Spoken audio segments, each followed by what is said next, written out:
Hello there and welcome along. It is Friday. This is the Irish Daily Crack Show with me, Sean G, here on Global Irish Radio. Welcome to the weekend, friends. Yeah, we're live here on Global Irish Radio. It's good to be with you. Haven't been with you since Monday. A lot of things has happened since last we spoke.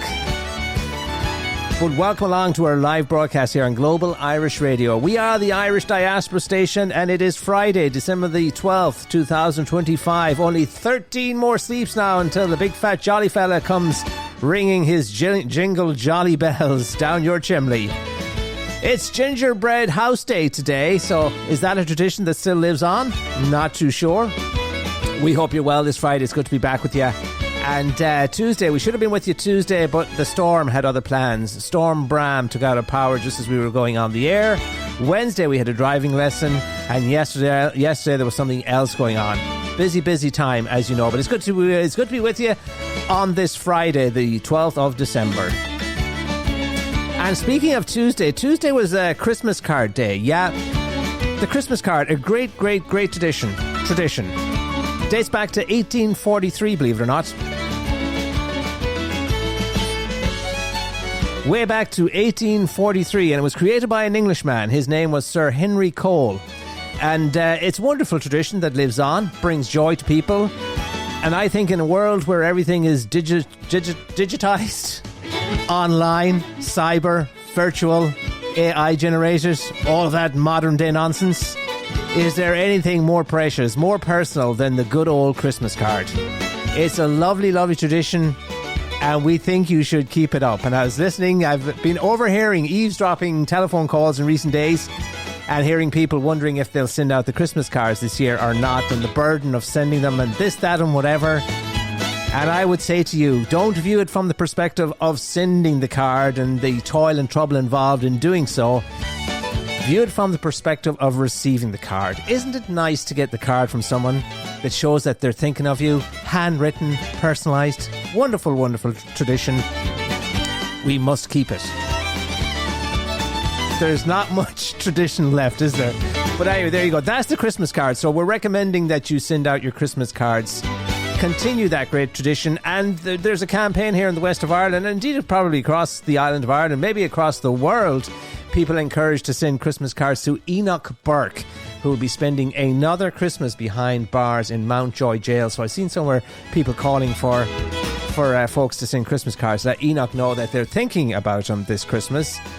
He is back in jail for the holidays. And on the subject of sending your Christmas cards, we should let you know that the date for sending, there's a lot of dates. Some dates have passed us, some are remaining. But An Post, the postal service here in this country, is making a last call, reminding people of the last postal dates for Christmas. Now, many of us will be posting cards or parcels to loved ones for the festive season in different parts of the world. And while final dates have already passed for parts of the world, like the likes of the USA and Australia and New Zealand was a couple of weeks back, and USA just passed by, there's still time to get your packages and letters nationwide across Ireland, as well as to the UK and Europe. And today, friends, today is the last day for standard post parcels to Europe. And what else can we tell you? Tuesday is the last day for standard post parcels to the Republic of Ireland, Northern Ireland and Great Britain. And An Post is also asking people sending parcels to pack mail items separately and securely, wrapping each item separately and using bubble wrap and marking the package fragile if posting breakable items. You do not want it getting there in more pieces than it is intended to be, particularly if it's something like Waterford Crystal or anything of that nature. But anyway, there you go. Some important dates. Most of them have passed, but I suspect, and Margaret hopes, that if she sends her cards today or tomorrow, they will still make it to the great United States. But anyway, there you go. And of course, I can tell you there is still time.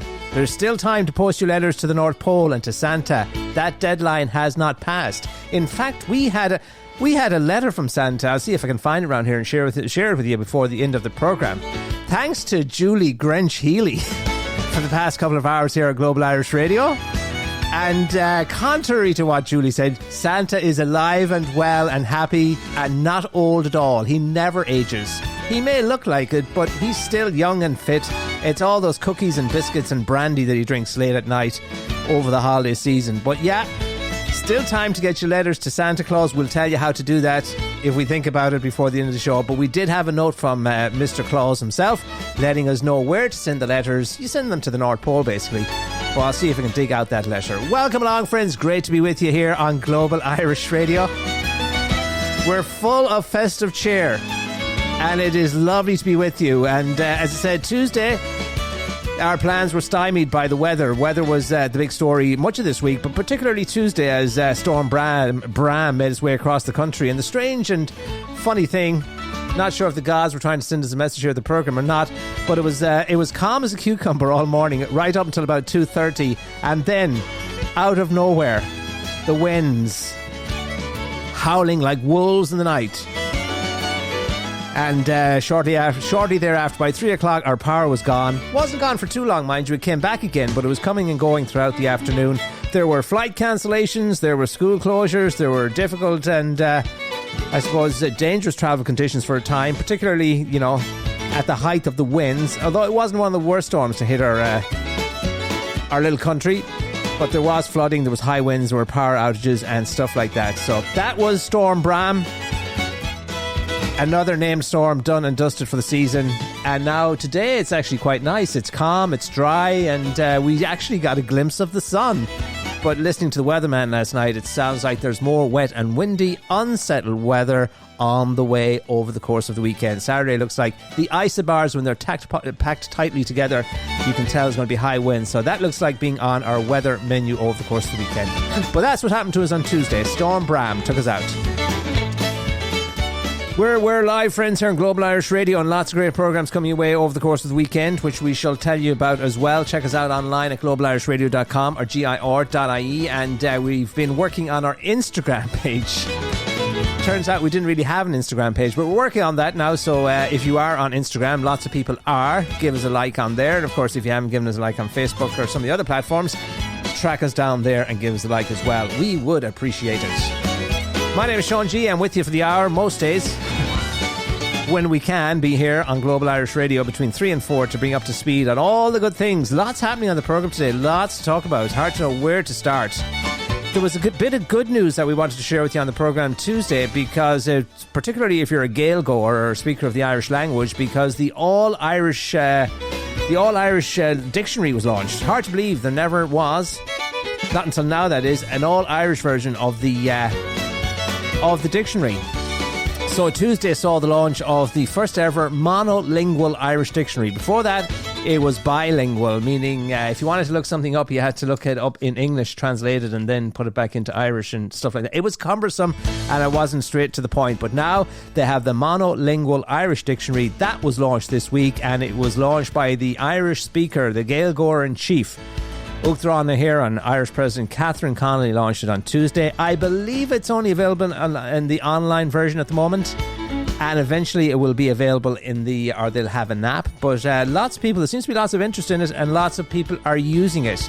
And 10% of users of the online service apparently are in the United States. So lots of people learning the Cúpla Focal across the States there. Maybe planning on moving to Ireland and having it's nice to have the few words of Irish, though, isn't it? You don't need a whole lot, but it's nice to have a few. And for the Gaelgoers, languages evolve. I remember my English teacher telling us many, many moons ago back in school that if we went back in time, and even though the language would be English, Shakespearean times and stuff like that, you wouldn't recognise the language, you wouldn't be able to speak it. That's because languages, they grow, they evolve, they change, and new words and new, vocabulary changes over time. So the Irish language very much the same. And so, for people looking up terms, Irish speakers, they had to translate it to English first and then look it up, and it was cumbersome. So it's nice to see a revival and that service being available for the people who love to speak the Irish language. That's now available online, so check it out.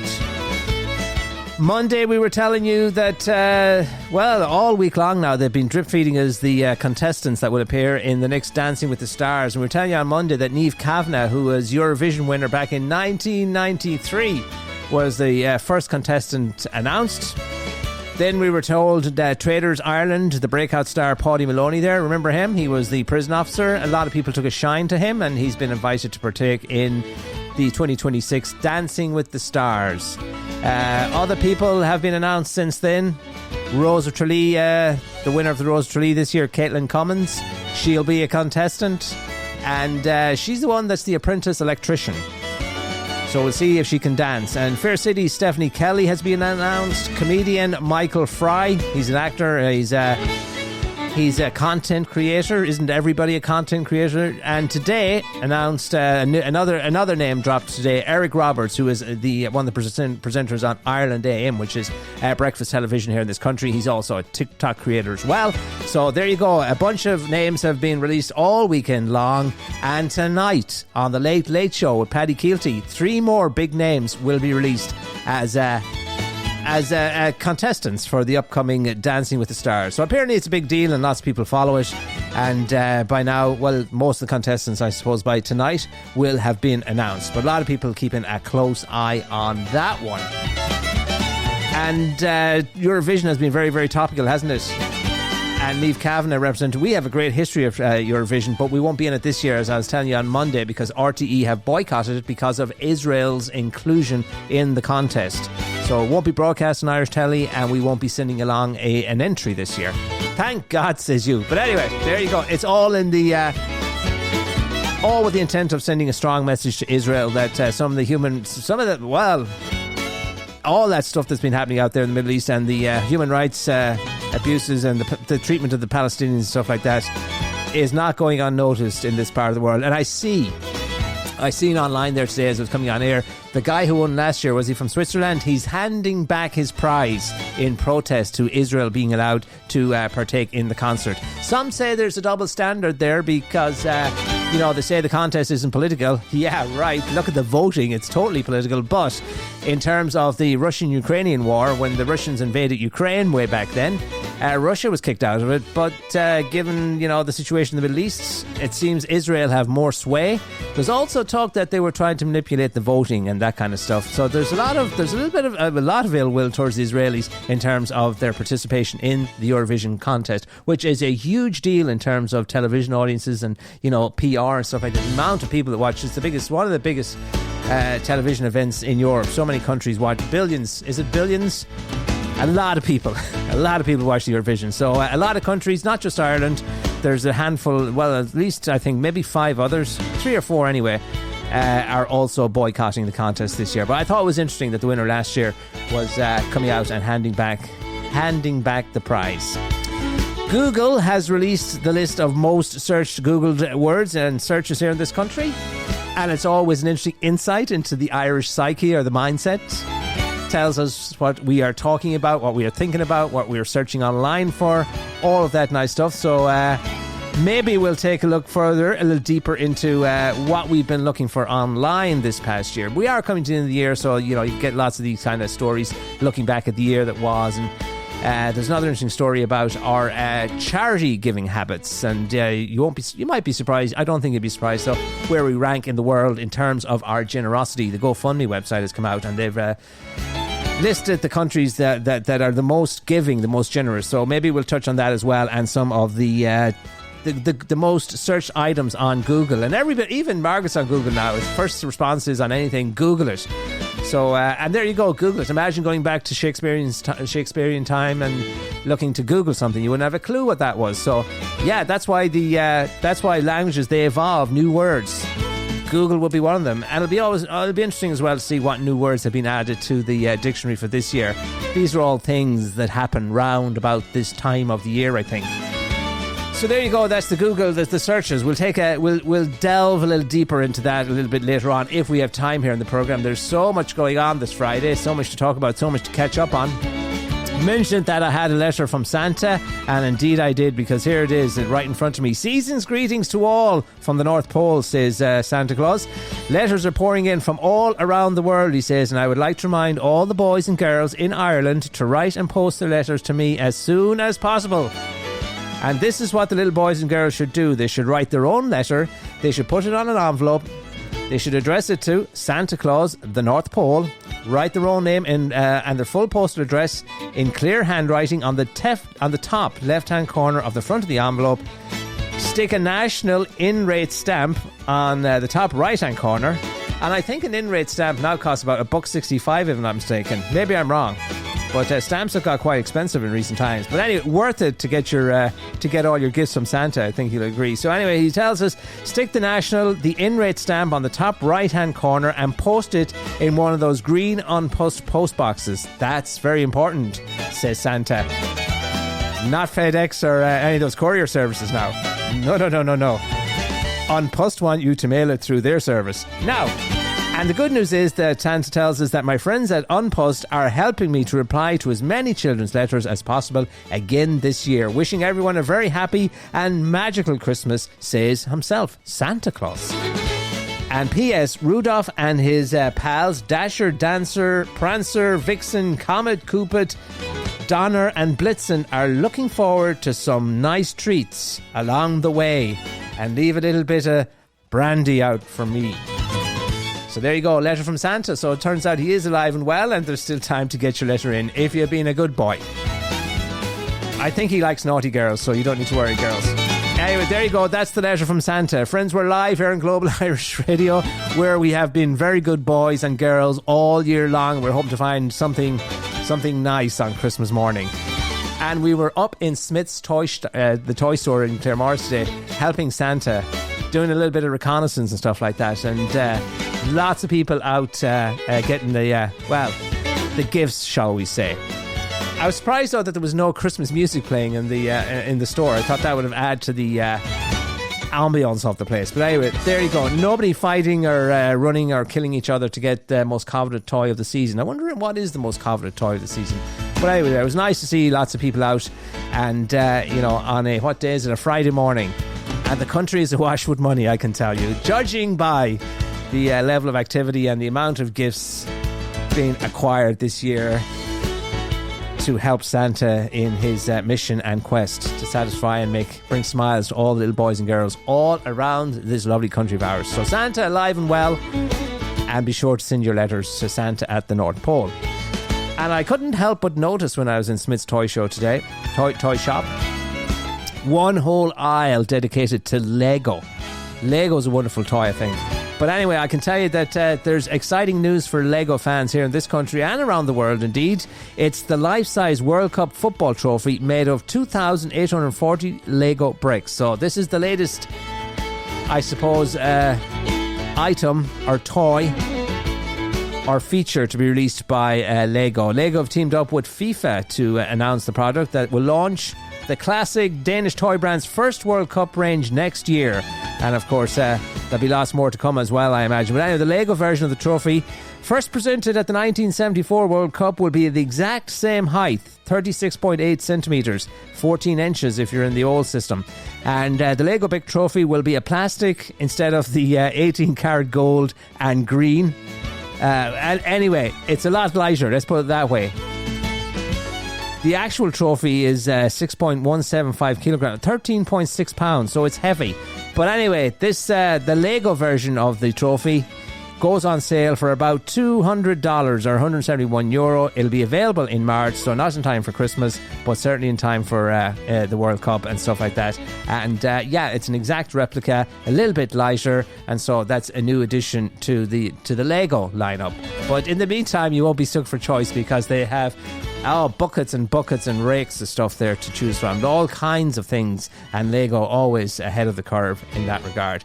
Staying with the World Cup for a minute, fans are fuming. They're not happy at the rip-off World Cup ticket prices. I see football fans around the globe, they've reacted with fury after the official ticket prices for the World Cup were announced. Now, we flagged this a little bit earlier on, a few weeks back or a few months back. We were telling you that the prices were kind of outrageous, and though Ireland have a very slender outside chance of making the tournament, if we don't, at least we can look at all the money that we're saving, because it's going to be. It looks like the with the cheapest ticket for supporters should they reach the final at a staggering €3,534. That's the cheapest. That's the crap seats. The lousy seats, the ones where you can't see a whole lot, they're going on sale for $3,500. And the very cheapest ticket a fan can get for any of the group matches, just the basic matches, the group matches, €244. That's 3 times higher than the prices were in Qatar in 2022. And there you go. Most tickets for England versus Panama will be on sale at €477. And it's crazy. The prices are absolutely outrageous, ridiculous, crazy. So one of the good things is we certainly won't be getting. We might be getting the Lego version of the World Cup, the FIFA trophy. That's the closest we'll get to it. But we're looking at it, and if we don't qualify, if we don't make it through, at least we can look at all of the money that we will be saving. Much cheaper to watch the whole thing on television, and maybe even a better view than some of those. Of course, you don't get the atmosphere, but there you go. Outrageous prices, most people would agree. I haven't got on to the big news story of the day, the big gossip story of the day in show business and sports and that kind of stuff. We have a big wedding taking place today, apparently. Conor McGregor and his fiancée, Dee Devlin, they're set to get married in the Vatican. Maybe they're already man and wife at this point. The former UFC fighter, 37, proposed to Miss Devlin, God help her, in 2020 after they began seeing each other in 2008. So they've been going around, they've been going together.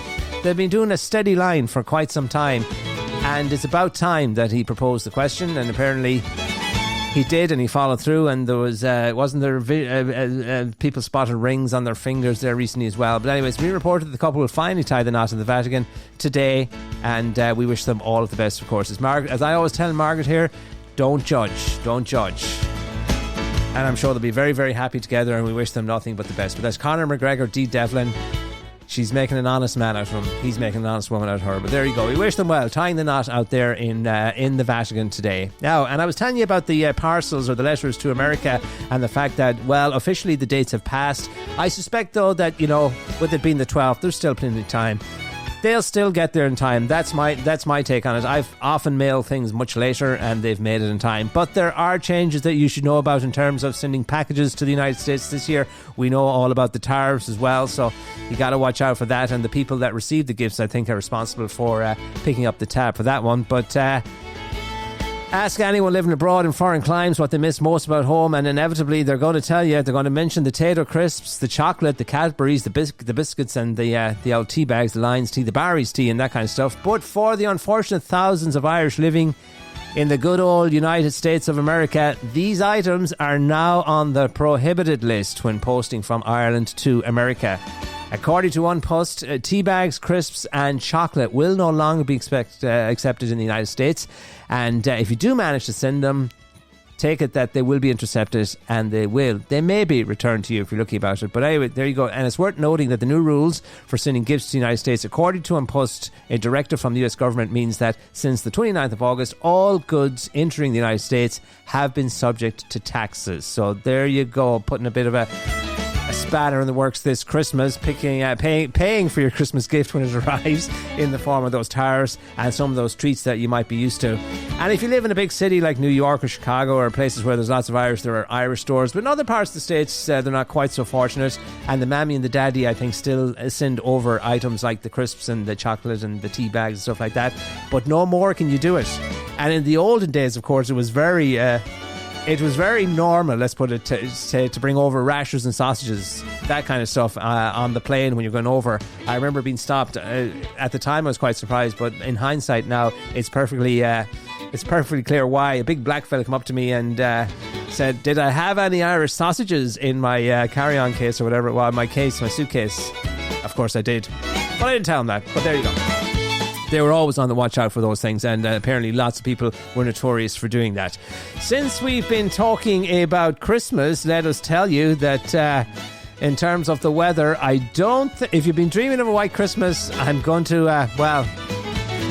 shatter your dreams now, because unfortunately it seems you'll have to dream on, as the weather forecast shows no snow on the horizon for Ireland this Yuletide season. So get it out of your head, there's not going to be any snow.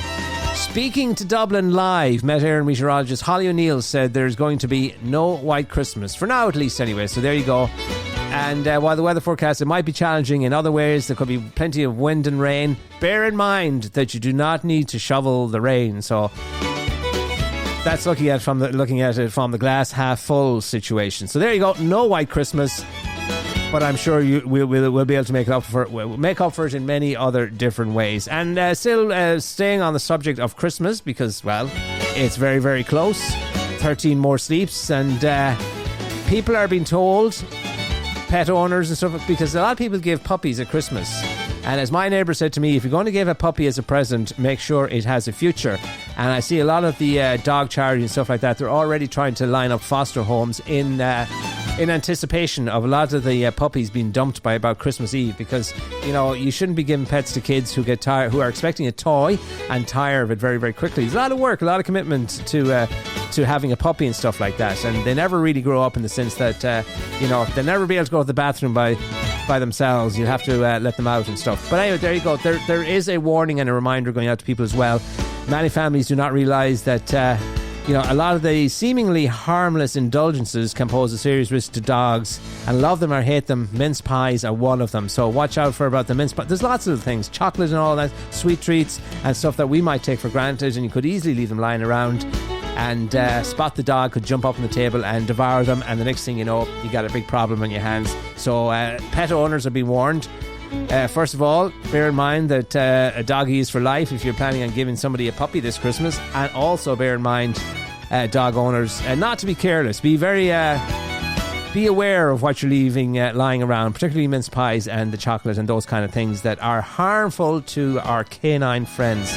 So it's well worth keeping that in mind this holiday season. Other than that, make it a big jolly one.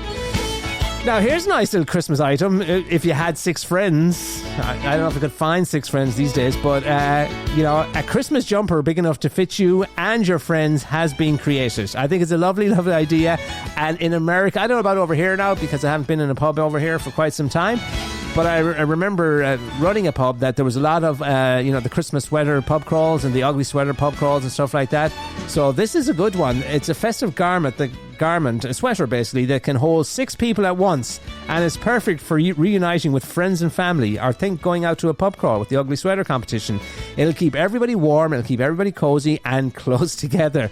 Make sure they're a close friend of yours. But anyway, there you go. It'll keep you close together during the festive season, and it features 1 giant body, and then there's 6 neck holes and 6 sleeves for drinking. So you only need your right hand, so there's 6 sleeves and 6 holes for your head to come out through the top. Other than that, you're in cozy together, and it keeps you nice and warm for this cold winter season. So that's the it's been created, by the way, by Southern Comfort, and it takes the ugly sweater to a whole new level, or a whole new height. So watch out for that one. A nice picture in the paper of 6 friends all inside this big sweater, and 6 heads rather, sticking out the top, and 1 arm sticking out the side to pick up your drink, which is very, very important. The most important feature of that nice sweater. So there you go. Nice indeed if you have 6 friends that you can share it with. And Christmas, of course, is, as you know, the perfect time to finally honour the nation's 40 million unfulfilled pint promises.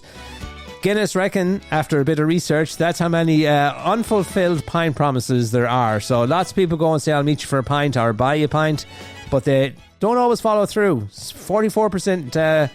Here's what it says. Despite 44% naming the pub as their ideal festive meetup spot, the study found that 78% of adults have broken at least one "let's grab a pint soon" promise. So there you go. And 43% have admitted that they've made that promise 10 or more times. Now you see where the 40 million is coming in. So you make these pledges and promises and you don't follow through. Have you done that? Is that something you do all the time? You promise to meet someone for a pint, don't follow through, and you do that all the time. But anyway, according to Guinness, it's responsible for the loss of 40 million in sales of pints.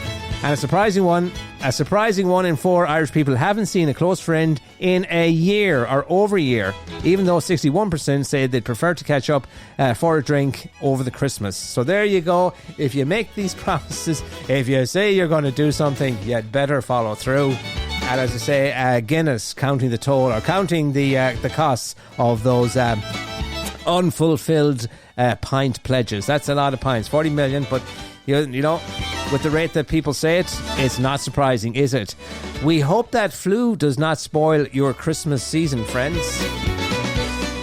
Welcome along. If you're just tuning our way, it's the Daily Crack Show with me, Sean G, on Global Irish Radio, and here with you each day most days between 3 to 4 when we can get here.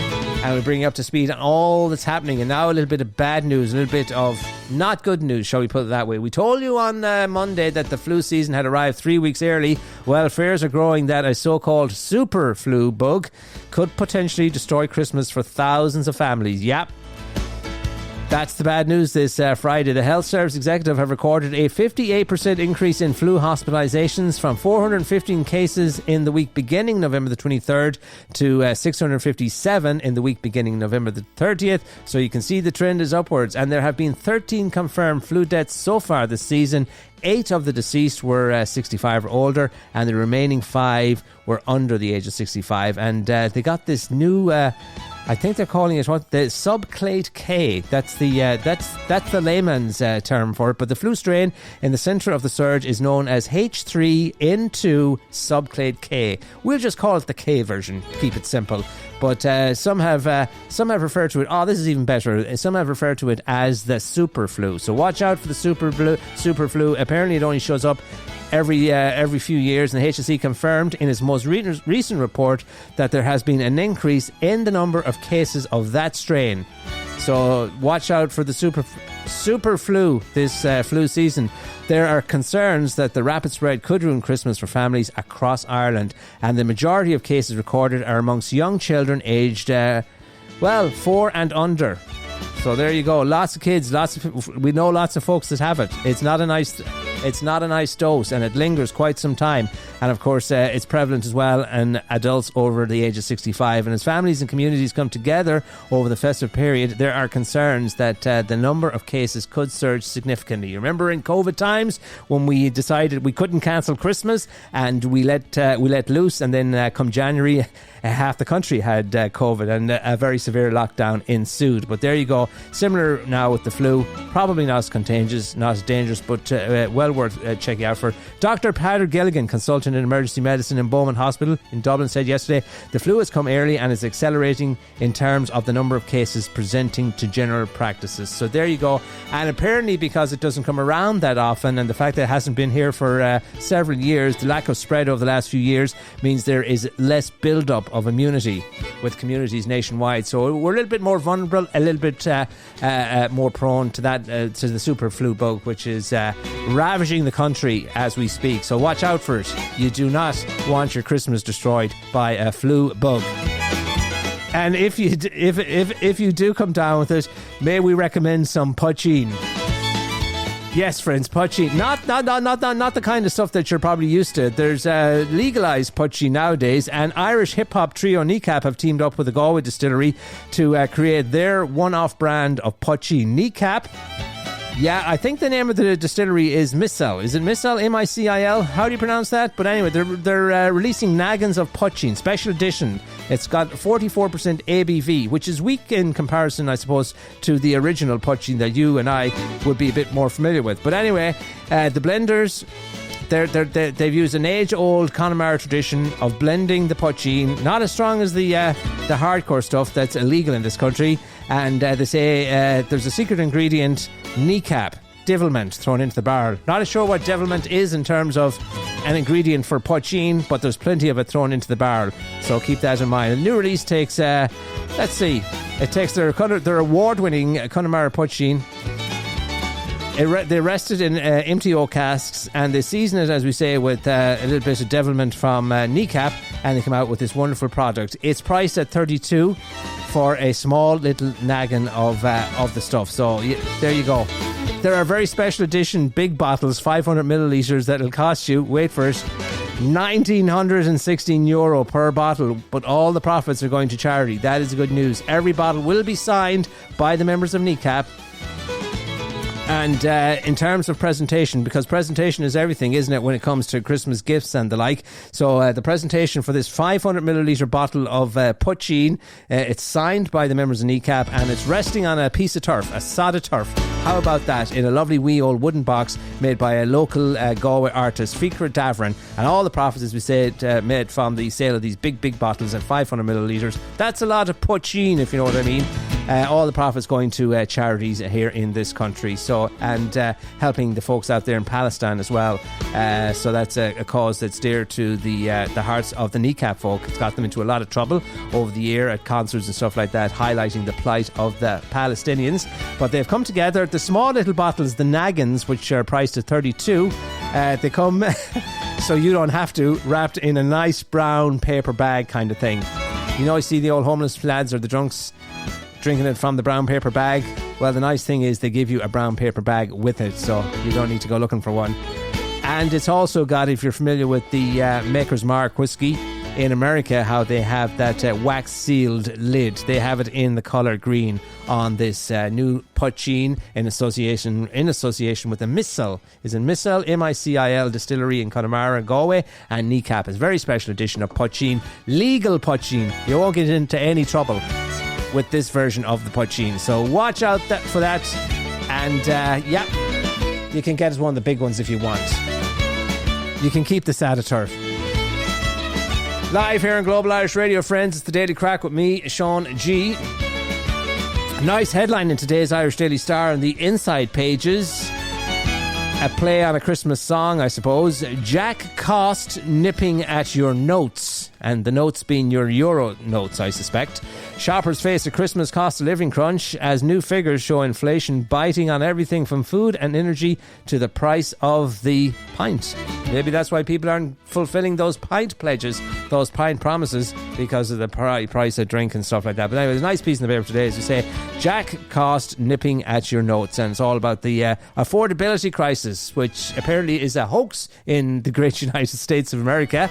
They send the Donald out on a tour to reassure voters and fans that there was no cost of living crisis or anything like that, to assuage their concerns. But I don't think they'll be sitting it out again for a while. He didn't really do a whole lot to put people at ease, did he?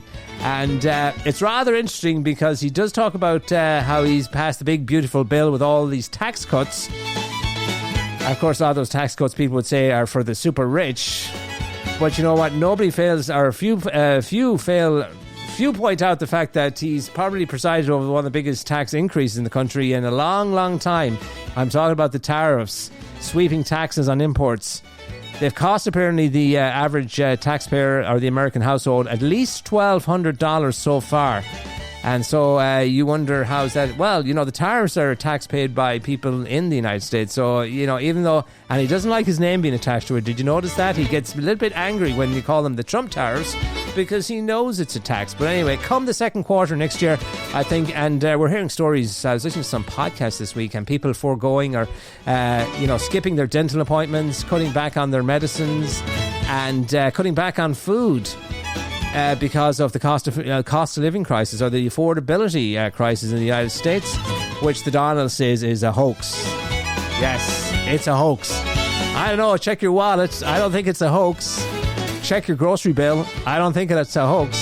So keep that in mind. And these tariffs, they're going to wreck the US economy. I don't know, not an economist, not an expert, but it's worth remembering that is a tax increase. That's a big tax increase on every consumer in America. It's not targeted, really, is it? And if you're buying goods in the stores and a lot of goods from outside the country, you know, you are the one as a US citizen who have to pick up the tab. So you can say you're levying 60% tariffs on Brazilian coffee, but it's not the Brazilians that are paying for it. It is you, the taxpayer in the United States. So there you go. That's worth noting. And of course, then a lot of other contradictions with the Donald this week. He's been all over, a lot to talk about the Donald this country with the stuff that's going on there in Venezuela. Who actually thinks it's about drugs? Would it be drugs now or would it be oil that they're after? I don't know, because you might say it's the drugs, and fair play to him for blowing up the boats with the drug traffickers or whatnot. But then you look at his pardon of the biggest drug trafficker, the biggest drug dealer in recent time, the former Honduras president, or whatever he calls himself. He was found guilty by a US court and sentenced to 45 years in a US jail for trafficking cocaine and all kinds of stuff into the United States, and he gets a pardon from the Donald. So if he was concerned about the drugs and the drugs trade, how can you reconcile those two things? Food for thought, my friends. But there you go. He's always in the news, really, isn't he? So there you go. That's our news from America this wonderful Friday. Time is passing swiftly by here, friends. We haven't had a tune for you on the programme today. We're live, friends, here on Global Irish Radio. Let's get some music going for you and come back and look at some of the other stories, some of the happenings, the chitter-chatter of the nation, all of that nice stuff here on the programme today. We're live on Global Irish Radio, and this is the Daily Crack Show with me, Mr. Sean G. It's good to be with you. Let's get you some festive music going here, and then we'll sift through some of the other things that are happening. Lots happening, including the Time Person of the Year has been announced. We'll share details of that with you, and we have lots of other stuff, including the guests on the Late Late Show tonight. We told you that the Dancing with the Stars, the contestants, 3 more reveals will take place tonight on the show, and there's lots of other stuff as well. So stay with us. We'll be back right after this.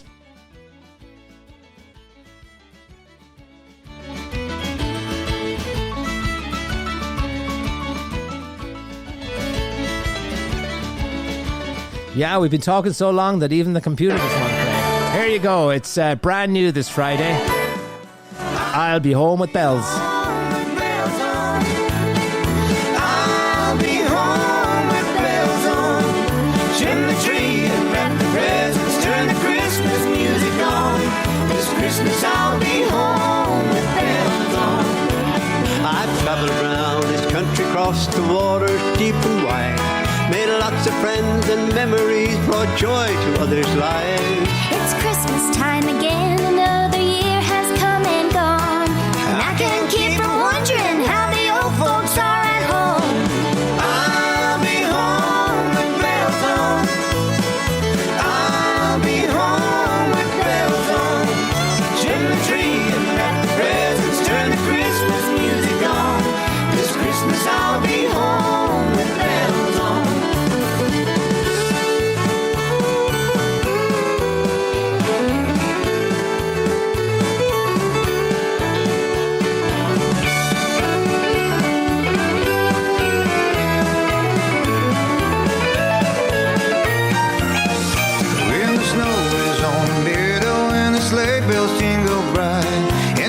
Sing jingle bells around the Christmas lights. As Daddy stokes the fire And Mama puts the turkey on. there ain't nothing gonna slow me down. This Christmas I'll be home. I'll be home with bells on. I'll be home with bells on. Trim the tree and wrap the presents. Turn the Christmas music on. This Christmas I'll be home with bells on. I'll be home with bells on. I'll be home with bells on. Trim the tree and wrap the presents. Turn the Christmas music on. This Christmas I'll be home with bells on. Trim the tree and wrap the presents. Turn the Christmas music on. This Christmas I'll be home with bells on. This Christmas I'll be home with bells on.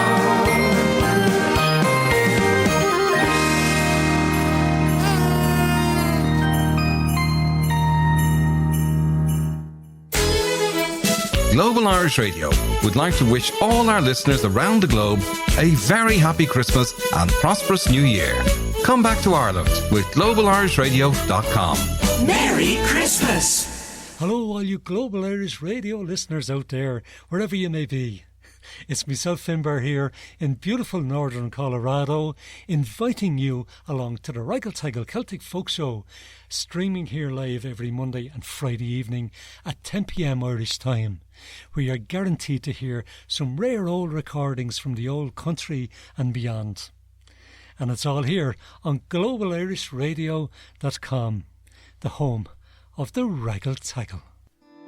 Listen to the Reigal Teigal on Global Irish Radio. Yes, indeed, friends. The Reigal Teigal returns to your radios, your smartphones, your devices. However it is you listen to Global Irish Radio. Tonight, 7 o'clock, it's the Christmas edition of the... There are 2 Christmas editions of the Reigal Teigal, and tonight it's the first one. Always a wonderful hour of great Irish Christmas music. So, not to be missed, and thanks to Finbar for putting that together first and putting together old rare recordings for us all year long. best thing about the Christmas Raggle Taggle show. So check that one out tonight here on Global Irish Radio. Also later on tonight we will take you down under to Sydney, Australia for the Ireland Calling Radio show. So check that one out. Lots of Irish people in Australia these days. 3 hours of great Irish radio. Give you a flavour of an Irish Christmas in Sydney. So that happens at 9 o'clock tonight Irish time. 3 hours, as you say. And then all weekend long, so many great programmes coming your way here on Global Irish Radio. We make stops in Chicago. Tom Flannery's Good Morning Ireland radio show, 1 to 3 tomorrow. Not to be missed. All the latest happenings from Chicago. Lots of great things happening there. And of course, Tom has a weekly roundup of the news and stuff from Ireland as well. 1 to 3 Chicago time there on Global Irish Radio. Also stops in Boston. The Irish Hit Parade. We send out our best wishes for a speedy recovery to Paul Sullivan and a great team of great bunch of people up there bringing you great Irish music from Boston and wonderful Christmas music, all kinds of great music that they've been bringing your way since 1967. Also tomorrow to New York for the Ireland Calls radio show with Tracey Goodwin-Smith and Tommy Smith. Give you the flavour of a New York Irish Christmas. Lots of Irish people in New York and lots of them going over shopping as well. So there you go. Also, it's off to Toronto for the Q All August Crack programme, and then it's back to Chicago for more great Irish programmes. Philadelphia. Is it Philadelphia on Sunday? No, it's Philadelphia, the Crack radio show tonight between 5 and 7. And of course, back to Boston on Sunday. And there you go. So lots of, and Cleveland, Ohio for the Jerry Quinn show on Sunday afternoon. So lots of great programmes coming your way over the course of the weekend here on Global Irish Radio, the Irish diaspora station. Take us with you. Right, friends, we hope you're well this Friday. As I said, good to be back with you live here on the programme. If you missed this programme in its entirety right now, you get another chance to hear it on later on, maybe tonight. Well, at some point, I think. Fridays are a little bit funny with the Australian broadcast. We have to work around that one because that is live. But Tom is back tonight, 8 to 9 as well, so watch out for that too. So there you go. Some of the great programmes coming your way here on Global Irish Radio. And here's a rather fun and interesting story and a bit of a chancer, I think. An on-the-run migrant tried to escape and dodge cops by pretending to be a statue in a Christmas nativity scene. Full marks for smart thinking. But he got busted. The Ghanaian, in other words from Ghana, a fugitive, was on the run for a conviction for assault and resisting arrest, and he tried to evade recapture by pretending to be one of the three wise men. He actually looks like one of them too, but there you go. The 38-year-old had been sentenced to prison by a court in Italy, but he managed to give authorities the slip and ended up in the region of the Puglia. Is that what you call it? Puglia? But his plan was foiled when the mayor of the town noticed him moving among the characters. So basically what this lad did, he seen a nativity scene and he jumped in and he pretended to be one of the wise men standing next to Mary and Joseph. I don't know where the other two wise men are because they're not actually... are they pictured in the nativity scene? Maybe they are. But anyway, he went in there and unfortunately he didn't keep his composure and he moved. The mayor spotted him with the corner of the eye. Cops got him, locked him up, back in jail to serve out the rest of his sentence. But there you go. Quick thinking, good thinking. But he didn't execute it too well. So there you go.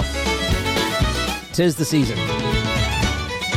Rory McIlroy. It's been a good year for Rory McIlroy, hasn't it? It has been a very good year for Rory McIlroy, and he's been shortlisted to join a select group of individuals who have won the RTE Sports Person of the Year award 3 times.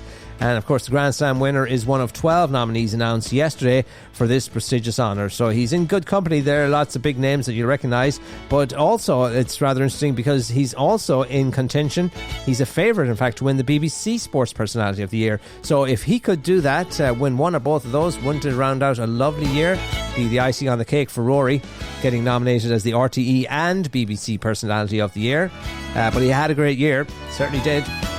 So watch out for that. He is one of the contenders. I would imagine one of the favourites to be announced as RTE. He's got the nominations anyway. Will he pull it off? We will just have to wait and see. There's something interesting being launched in Dublin today, I think it is, and at a time when the taxi drivers are out on strike and protesting at the introduction of fixed rate fares by Uber, something that we talk a lot about on the most recent episode of The Irish Ranter. You can check that out at theirishranter.com or wherever you get your podcasts. But Ireland's first woman-focused taxi service is set to launch in Dublin this month. So maybe not today, but later this month, giving women the opportunity or the option of choosing a female driver. And as you know, in recent times, there has been a lot of high-profile cases in the past year of incidents of, I suppose, sexual assault on passengers.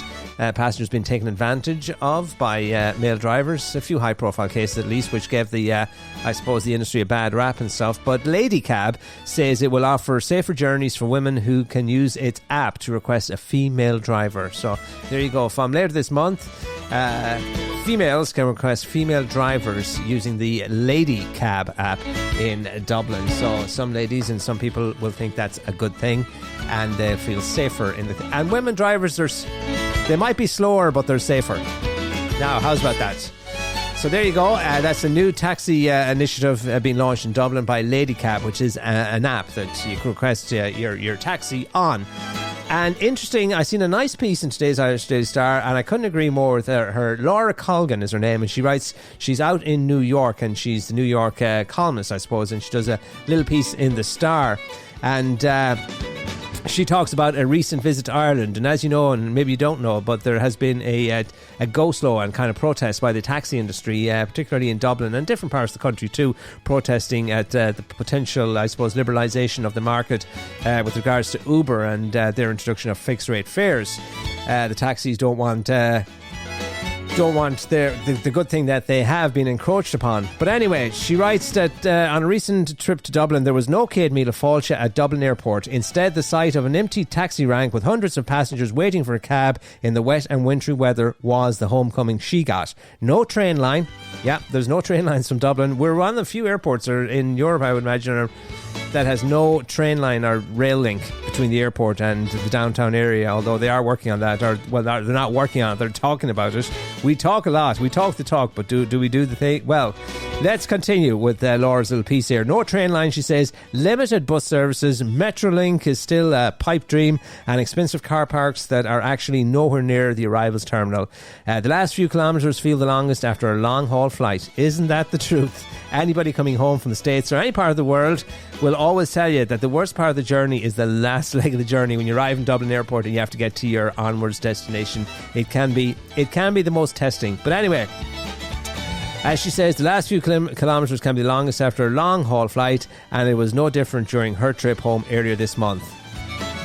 So she talks about throughout the visit, she says, throughout my visit, as I wanted to go pretty much anywhere, there wasn't any direct bus line. Getting a taxi shouldn't be such a hassle in a booming European capital city like Dublin, especially when there aren't many other options if you're not driving yourselves. Apps are meant to make a ride instantly accessible, but taxi drivers in Ireland are against Uber and its fixed fare models. The drivers' boycott of the app, the Go Slow protests and the other demonstrations slow down the city that's already impossible to navigate. Hear, hear. There is nothing wrong with fixed rate fares that give customers certainty. There are a few services for which the customer doesn't know the price until after it's completed. Hear, hear. So anyway, she talks about basically the fact that, the taxi drivers have a monopoly and a hold on the customers. She says taxis have a monopoly on the Dublin city, given the poor transport links, and as she's seen by her visit, basically she wasn't too impressed with the situation with the taxis, and she's saying if you don't like the Uber app, just turn it off, but let the customer decide. And I tend to agree with her on that front. But of course the taxi drivers, they have high price fares, and they have the market cornered right now. There is no real competition to a taxi in Dublin, like it or not, and the bus service is not great, virtual no rail links and stuff like that. So she's quite right to be a little bit frustrated on her recent visit home. I think you would agree.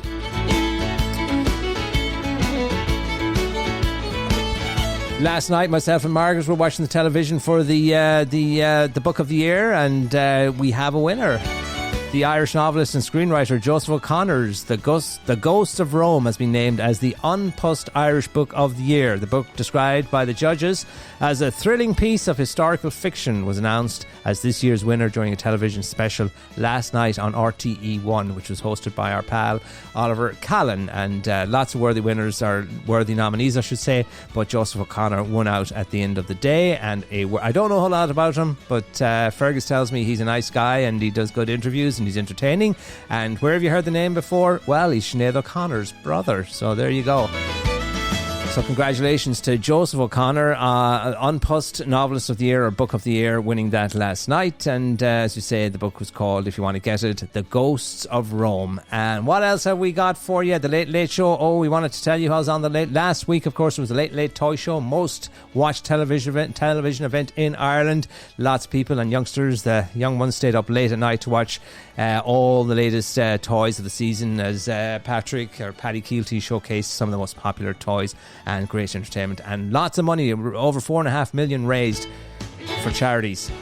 So there you go, that was last week. But this week it's the Christmas special, yep. And as you said, there's going to be lots of folk from the Dancing with the Stars appearing on there, and they're going to reveal the last few. Some high-profile guests or contestants going to be revealed on tonight's Late show, the Christmas edition. This will be the last one, I think, before the New Year's, which is recorded. But other big names. It's going to be a good show tonight. There are some big names on there. Shane Lowry, I think, is on there. He's set to look back at a standout run in golf, including Europe's Ryder Cup win. And there's who else is on there tonight? Let's scroll down here really quickly. Brendan Fraser's on there, yeah, and he's a great actor, and one of his movies, The Whale, if you haven't seen it, check it out.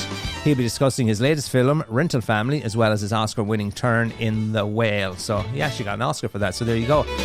And so there you go, some big other names on there as well. There's comedians on there, music from Brooke Scullion, and comedian Jason Byrne will be on the couch as well. So there a nice lineup on the Late tonight. Check it out. It's the Christmas show, last one of the year, I think. But some big names and a few surprise reveals on the show tonight. Watch out for that one, friends. 9:35. I think you'll watch it on the player anywhere in the world. We will not get to our Google most searched items of the year, what was on the minds of Irish people as they went about their daily business, Googling this and Googling that, trying to find out what's this, who's this, how to, and this, that, and whatever. We'll have the top 10 for you, the top 10 searches, that is, maybe on the programme Monday for you. Too much to get into for now, and we didn't even get to look at the top trending series news stories of the day here today. We've been flat out, but I did mention... And I wanted to end on a positive note, because we are a generous bunch here in this country, and we're not found wanting when it comes to helping others and stuff like that. So the latest from in terms of look back at the year that was and our generosity, Ireland has cemented its reputation as the most generous country in the world. How's about that now? Is that not a good end to the programme? Proving once again that the nation's compassion knows no bounds. An incredible 50 million was raised on the crowdfunding platform GoFundMe in 2025, with 1 in every 10 Irish people digging deep into their pockets to support a staggering 28,000 causes. The figure ensures Ireland retains. Yep, retains. Did you catch that? This is not new. We're holding on to the title. The figure ensures Ireland retains the coveted title of world's most generous country for an unprecedented 7th year in a row, with over 560,000 donors uniting in an outpouring of community spirit. So how's about that? For the 7th year, we are once again the most generous country in the world when it comes to putting our hands in our pockets and helping others, donating to charity, supporting good causes. And this is from the GoFundMe, the crowdfunding website platform GoFundMe, which everybody pretty much uses these days to raise money. So we're a generous bunch of people. You knew it all the time though, didn't you? Sure you did. So there you go. Some of the stories making our front pages, our social media feeds, the inside pages, the online pages, anywhere you look this Friday here in Ireland. You've been listening to The Daily Crack with me, Sean G, here on Global Irish Radio. As always, thanks to Margaret helping out in the background. Thanks to you for listening. We'll try to be back here with you Monday with lots more. There's a lot we didn't get around to today. but we'll try and make good on some of that on Monday. In the meantime, we want to wish you a great weekend. Yes, we wish you a great weekend. And our quote of the day today is from Thomas Mann. Order and simplification are the first steps towards the mastery of a subject. Wow, that's a mouthful. Order and simplification are the first subjects... I can't even read it. Order and simplification are the first steps towards the mastery of a subject. Well, I think it makes sense.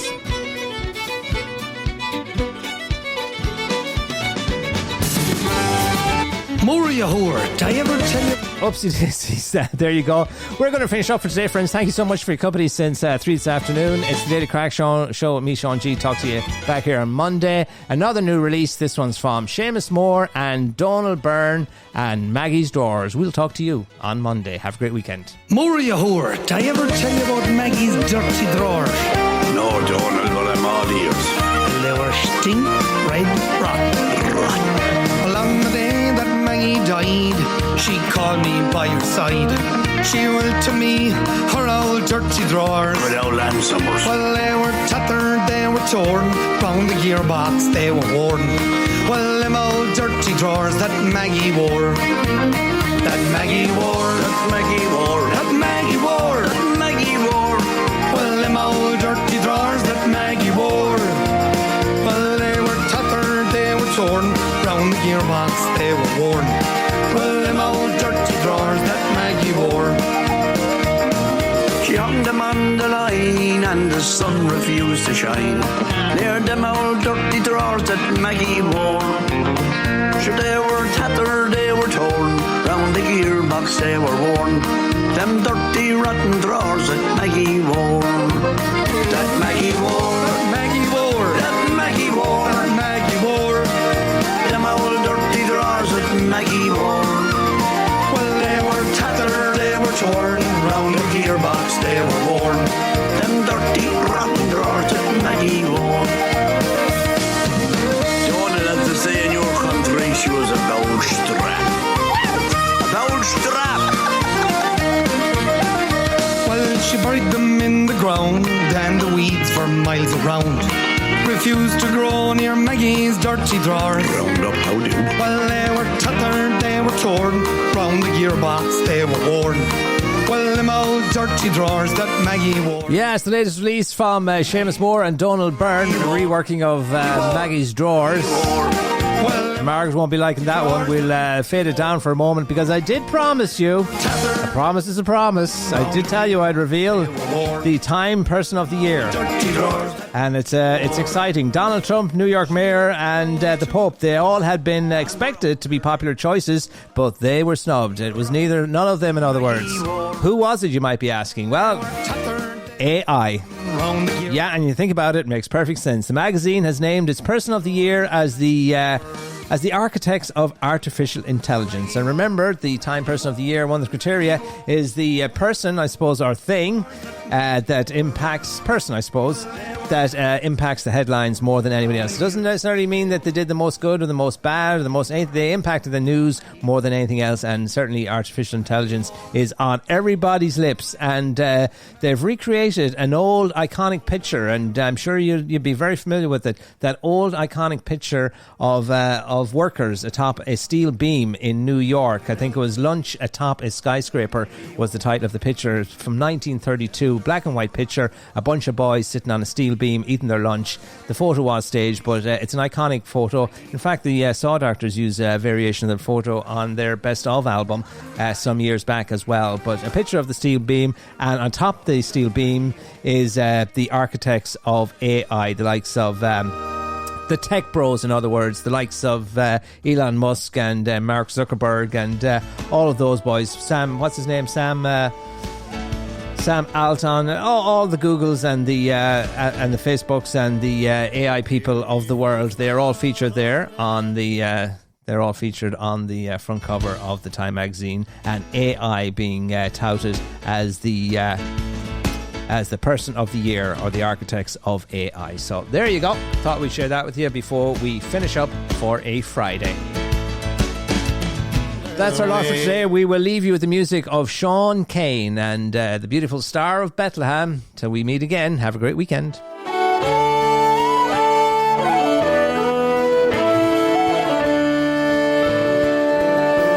Oh, beautiful Star of Bethlehem, shining far through shadows dim, giving the light for those who long have gone,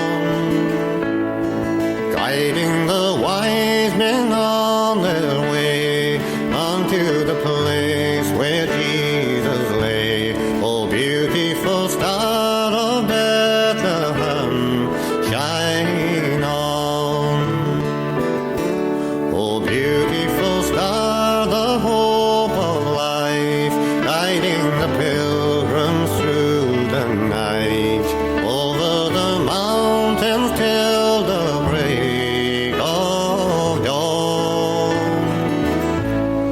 into the land of perfect day, it will give out a lovely ray. Oh, beautiful Star of Bethlehem, shine on. Oh, beautiful Star of Bethlehem, shine upon us until the glory dawns. Give us the lamp to light the way unto the land of perfect day. Oh, beautiful Star of Bethlehem, shine on.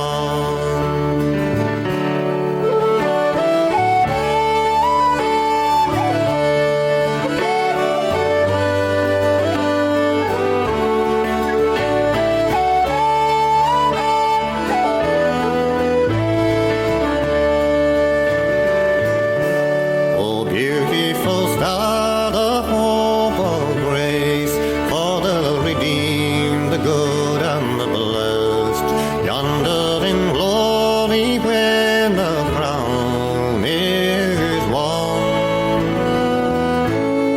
Jesus is now the star divine, brighter and brighter he will shine. Oh, beautiful Star of Bethlehem, shine on. Oh, beautiful Star of Bethlehem,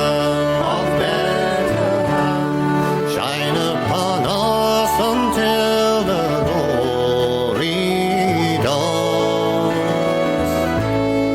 Give us the lamp to light the way unto the land of perfect day. Oh, beautiful Star of Bethlehem, shine on.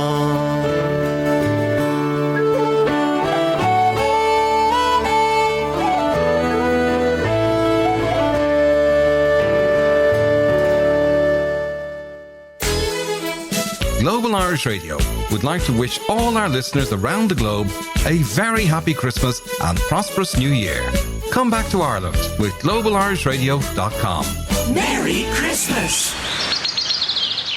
Good deeds are great things, and a single good deed can grow into a forest of kindness. At treedeeds.com, you can dedicate a tree in someone's honour and make a lasting impact on the planet. Each tree is deeded and comes with a personalised certificate, perfect for birthdays, holidays, memorials, or just because.